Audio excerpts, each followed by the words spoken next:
Olá pessoal do nono ano da Rede Municipal de Ensino de Picos, tudo bem com vocês? Aqui quem fala é o professor Rubens Leal da disciplina de Geografia. Gostaria de convidá-los a assistir a nossa aula de número 16, sob o título A União Europeia, que você poderá acompanhar no seu livro didático a partir da página de número 104. Vamos nessa então? Então pessoal, nós trataremos nada mais nada menos do que do principal bloco econômico mundial da atualidade.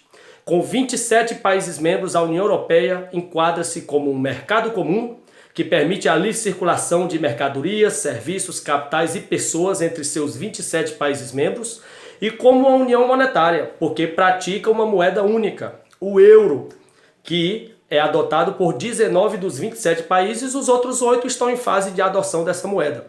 Então vamos conhecer um pouco da história e da importância da União Europeia a partir de agora, tudo bem? Então vamos lá.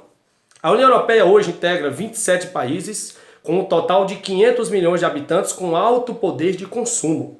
Mas nem sempre foi assim. A União Europeia começou em 1951, lá está o embrião da União Europeia, que foi a formação da CECA, Comunidade Europeia do Carvão e do Aço, na época formada por apenas 6 países: Bélgica, Holanda, Luxemburgo, Itália, Alemanha e França. O CECA não era considerado ainda um bloco econômico porque havia uma livre circulação de apenas 2 produtos entre os 6 países membros, que eram o carvão e o aço, daí a denominação Comunidade Europeia do Carvão e do Aço. Quando é que realmente se tornou um bloco? Em 1957, quando foi assinado pelos 6 países o Tratado de Roma. Em 57 surgia o CEE, Comunidade Econômica Europeia. Esse foi o primeiro nome da União Europeia. Em 92, no Tratado de Maastricht, mudou-se o nome de CEE, Comunidade Econômica Europeia, para União Europeia. E em 95, o bloco já contava com 15 países membros, que é a nata dos países mais ricos da Europa. Em 99, mais um passo importante para o bloco: a adoção do euro, uma moeda única entre os 15 países na época.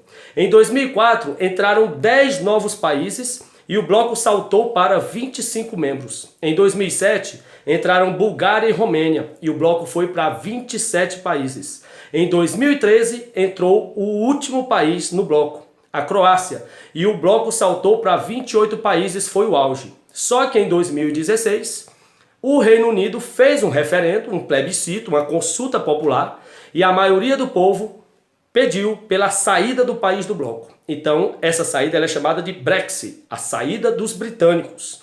Em 2016, o Reino Unido deu início à retirada do bloco e em 2020, ano passado, portanto, essa retirada foi concretizada. E o bloco voltou a ter apenas 27 países membros.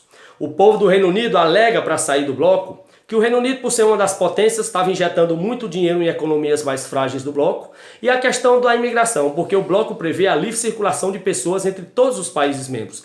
Então o Reino Unido recebia muita gente dos países mais frágeis, das economias mais fracas do bloco, e isso incomodava o povo do Reino Unido, portanto eles decidiram em 2016, por votação, pela saída do país. A União Europeia, que tem como líderes a Alemanha, a maior potência do continente europeu, e a França. Dizer que o euro ele é produzido no Banco Central Europeu, que fica sediado na cidade de Frankfurt, na Alemanha, porque a Alemanha é o país mais importante da Europa e do bloco, obviamente.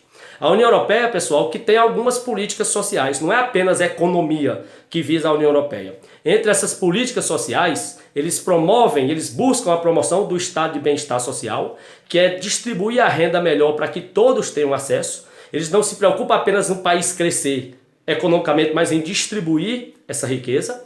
Outra coisa que eles se preocupam muito é com a crise do modelo econômico europeu, né? Que é essa questão da densidade demográfica, da questão demográfica. E eu lhe explico. O que é que está acontecendo na Europa hoje? A população envelheceu muito, as famílias hoje têm poucos filhos, a taxa de fecundidade, que é o número de filhos por mulher, é baixa, a taxa de natalidade, que é o número de crianças nascidas, é baixa. Então o que está acontecendo na Europa? Está acontecendo uma crise desse modelo social europeu.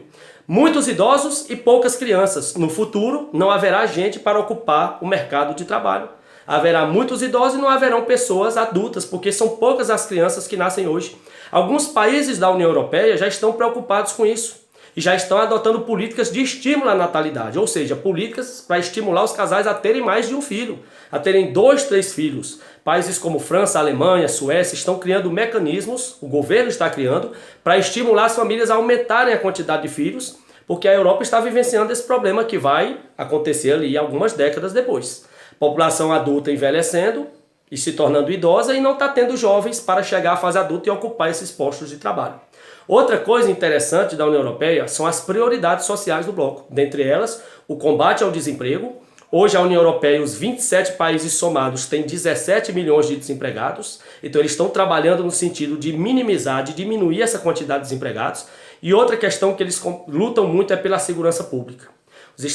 Os estados da União Europeia, eles sofrem muitas ameaças de atentados terroristas, principalmente por grupos do Oriente Médio. Então a política de segurança pública conexa entre eles para se prevenirem contra a ação principalmente desses grupos terroristas e grupos de guerrilha, é claro. E a União Europeia tem instituições, né? O bloco em si tem instituições como o Conselho Europeu, que define as políticas gerais do bloco. Tem a Comissão Europeia, né, que é quem coloca em prática essas políticas gerais do bloco. Tem o Parlamento Europeu, que é quem aprova as leis comuns, como aprovou, por exemplo, a entrada desses países ao longo do tempo, aprovou a criação do euro. Temos também lá o Tribunal de Justiça da União Europeia, né, que é o que faz os países respeitarem as leis do bloco. E finalmente nós temos também o Comitê Econômico e Social, que presta consultoria aos países em crise, no sentido de diminuir a crise e apoiá-los para se restabelecer economicamente.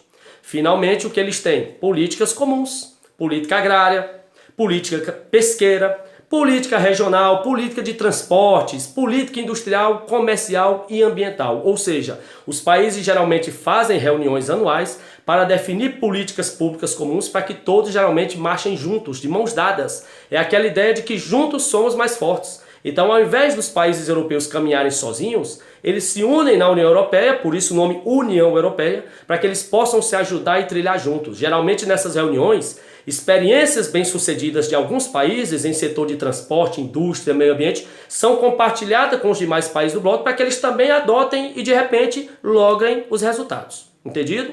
Forte abraço e até a próxima semana, se Deus quiser.